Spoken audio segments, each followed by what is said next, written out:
الحمد للہ وکفا وسلام علی عبادہ الذین اصطفیٰ اما بعد۔ آج ہم اس فتنہ دہیمہ کے بارے میں علماء کی تحقیق کو بیان کریں گے کہ اس کی لغوی اور اصطلاحی اور تطبیقی انداز میں اس کو عوام کے ساتھ پیش کیا جائے، یعنی عوام اس کو سمجھے۔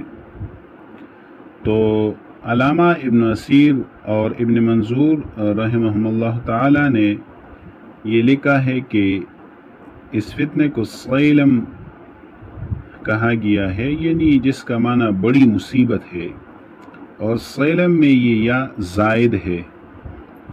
علامہ ابن منظور رحمۃ اللہ علیہ فرماتے ہیں کہ سیلم کا معنی بنیادی معاملہ ہے۔ عربی میں وقع سیلمہ یعنی بنیادی واقعہ اسی سے لیا گیا ہے، اور استلام کا معنی جڑ سے اکھیڑنا ہے۔ استلام القوم کا معنی یہ ہے کہ سارے کا سارا قوم ہلاک ہو گیا۔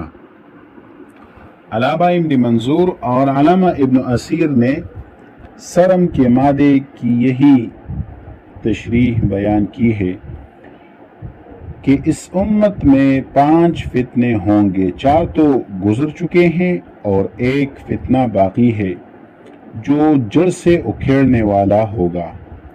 اس حدیث میں سیلم کا لفظ آیا ہے جو دراصل سیلم کے معنی میں ہے۔ یہ اس بڑی آزمائش کو کہتے ہیں جو ہر چیز کو جڑ سے اکھیڑ دے اور ختم کر دے۔ گویا یہ فتنہ مکمل طور پر کاٹنے والا ہوگا۔ سیرم کا لفظ سرم سے ہے جس کا معنی کاٹ دینا ہے، اور لفظیہ اس میں زائد ہے۔ امام احمد نے ابو موہبہ رضی اللہ عنہ سے ایک روایت نقل کی ہے جو رسول اللہ صلی اللہ علیہ وسلم کے آزاد کردہ غلام ہیں۔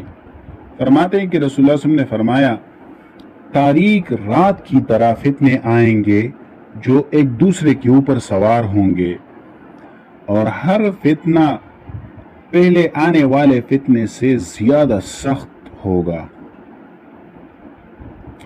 اور ایک روایت میں یہ ہے کہ سیاہ تاریک رات کے ٹکڑوں کی طرح کئی فتنے ایک کے بعد دیگرے ایک دوسرے کے پیچھے آئیں گے۔ ان میں آخری فتنہ جو پہلے والا ہوگا وہ پہلے فتنے سے زیادہ سخت ہوگا۔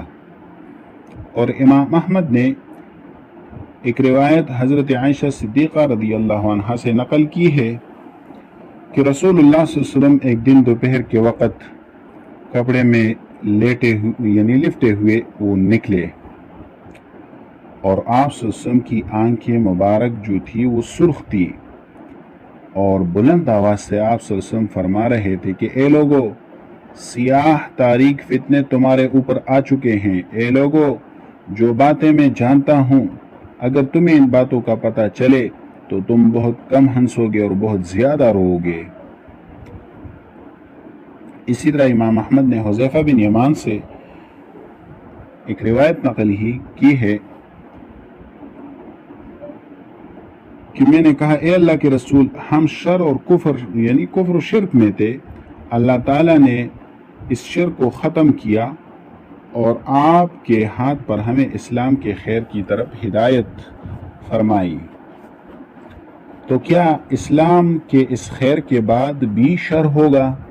تو آپ صلی اللہ علیہ وسلم نے فرمایا کہ ہاں۔ پھر میں نے سوال کیا کہ وہ شر کیسا ہوگا؟ تو آپ صلی اللہ علیہ وسلم نے فرمایا، تاریک اندھیری رات کے ٹکڑوں کی طرح فتنے ہوں گے جو ایک دوسرے کے پیچھے آئیں گے۔ یہ فتنے گائے کے چہروں کی طرح ایک دوسرے سے ملتے جلتے ہوں گے اور تمہارے پاس آئیں گے، تمہیں یہ پتہ نہیں چلے گا کہ یہ فتنے کہاں سے آئے ہیں۔ اور ابن ابی شیبہ نے حضرت حذیفہ سے ایک روایت نقل کی ہے کہ یہ فتنے تم پر گائے کے چہروں کی طرح مسلط ہوں گے، اکثر لوگ ان فتنوں میں ہلاک ہوں گے مگر جو ان فتنوں کو پہلے سے جانتا ہو۔ اور ابن ابی شیبہ نے حضرت حذیفہ رضی اللہ عنہ سے ایک روایت نقل کی ہے کہ فتنے آئیں گے اور ان کی دفاع کے لیے اپنے افراد ہوں گے جو اپنی ناک کے ذریعے یعنی ان فتنوں کا مقابلہ کر کے ان فتنوں کو ختم کریں گے۔ پھر دوسرے فتنے آئیں گے، پھر ان کے مقابلے کے لیے چند افراد کھڑے ہوں گے اور اپنی ناک کے ذریعے یعنی مقابلہ کر کے ان کو ختم کریں گے۔ پھر اس کے بعد اور فتنے آئیں گے تو ان کے مقابلے کے لیے بھی لوگ کھڑے ہوں گے اور انہیں اپنی ناک کے ذریعے یعنی مقابلہ کر کے ان کو ختم کریں گے۔ پھر اور فتنے آئیں گے تو اس کے مقابلے کے لیے بھی لوگ کھڑے ہوں گے اور ان فتنوں کو اپنی ناک یعنی قوت و طاقت کے ذریعے ختم کریں گے۔ پھر اس کے بعد پانچواں فتنہ آئے گا جو دہیما یعنی سخت سیاہ اور تاریک لمبا چوڑا طویل فتنہ ہوگا، جو زمین پر یہ فتنہ ایسے پھیلے گا جیسے پانی پھیلتا ہے۔ شیخ حسن فرماتے ہیں کہ موجودہ دور میں آنے والے فتنوں میں جب کوئی فتنہ آتا ہے تو ہم اس سے خوفزدہ ہو جاتے ہیں، لیکن اس کے بعد جب دوسرا فتنہ آتا ہے تو وہ دوسرا فتنہ پہلے سے ہمیں زیادہ مسروب کر دیتا ہے۔ اور طبرانی میں عوف ابن مالک اشجعی سے ایک روایت منقول ہے کہ رسول اللہ صلی اللہ علیہ وسلم نے فرمایا، اے عوف، اس وقت تمہاری کیا حالت ہوگی جب یہ امت 73 فرقوں میں بٹ جائے گی، تقسیم ہوگی، ایک جنت میں ہوگا، باقی سارے جہنم میں ہوں گے۔ میں نے پوچھا، اے اللہ کے رسول، یہ کب ہوگا؟ تو آپ صلی اللہ علیہ وسلم نے فرمایا، جب پولیس زیادہ ہوں گے، باندیاں مالکن بن جائیں گی، میمنے اور بیڑ بکریوں جیسے لوگ خطیب بن کر ممبروں پر بیٹھ جائیں گے، قرآن مجید کو آلات موسیقی کی طرح سور کر پڑھا جائے گا، مساجد کی زیب و زینت میں حد سے تجاوز کی جائے گی، بلند و بالا ممبر بنائے جائیں گے، مال غنیمت کو اپنا مال تصور کیا جائے گا اور اس کو استعمال کیا جائے گا، زکوٰۃ دینے کو تاوان تصور کیا جائے گا، امانت کو غنیمت سمجھا جائے گا، دین کا حصول غیر اللہ یعنی دنیا کے لیے کیا جائے گا، آدمی اپنی بیوی کی اطاعت کرے گا اور اپنی ماں کی نافرمانی کرے گا، اپنے باپ کو دور کرے گا۔ اس امت کے بعد والے یعنی پیچھے آنے والے لوگ پہلے والے لوگوں پر لعن طعن کریں گے، ہر قبیلے کا سردار بڑا فاسق ہوگا، علاقے کا سب سے بڑا آدمی سب سے رذیل آدمی ہوگا، آدمی کے شر سے بچنے کے لیے اس کی عزت کی جائے گی، اس کا اکرام کیا جائے گا۔ انہی دنوں میں یہ صورتحال ہوگی کہ لوگ شام کے ایک بہترین شہر دمشق کی طرف بھاگ جائیں گے، وہاں ان کو دشمن سے نجات ملے گی۔ میں نے کہا، کیا شام فتح ہوگا؟ تو آپ صلی اللہ علیہ وسلم نے فرمایا، ہاں قریب شام فتح ہوگا، اس کے بعد فتنے شروع ہو جائیں گے، پھر تاریک اندھیرے اور بہرے فتنے آئیں گے، یہاں تک کہ میرے اہل بیت میں سے ایک آدمی مہدی آئیں گے، اگر تم اس زمانے کو پاؤ تو ان ہدایت یافتہ لوگوں کی جماعت میں شامل ہو جاؤ۔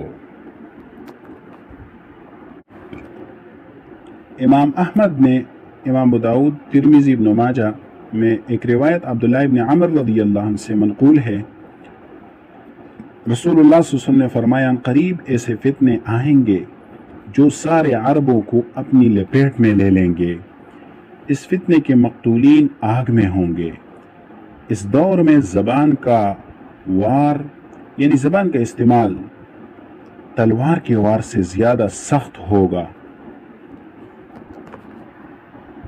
اور ابن عساکر نے اپنی تاریخ میں یہی روایت نقل کی ہے، اس کے الفاظ یہ ہیں کہ ان قریب میرے بعد فتنے ہوں گے جو جڑ سے لوگوں کو کاٹ ڈالیں گے، عربوں میں ہوں گے، اس زمانے میں زبان کا وار تلوار کے وار سے زیادہ سخت ہوگا، ان سب کے مقتولین آگ میں ہوں گے۔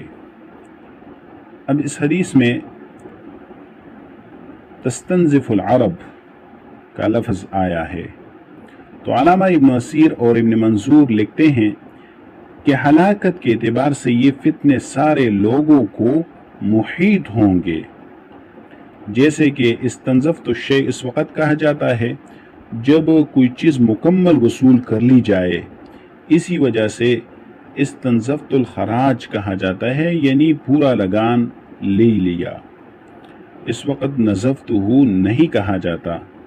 اور ملا علی قاری رحمۃ اللہ علیہ اپنی شرح مرقات میں فرماتے ہیں کہ تستنزف کا معنی یہ ہے کہ اپنے آپ کو فتنوں سے بچانے والوں کو، یعنی اپنے آپ کو فتنوں سے بچانے والوں کو اللہ تعالیٰ رذیل قبائح اور دیگر خرابیوں سے محفوظ رکھیں گے، جن میں دوسرے لوگ اور عوام مبتلا ہوں گے۔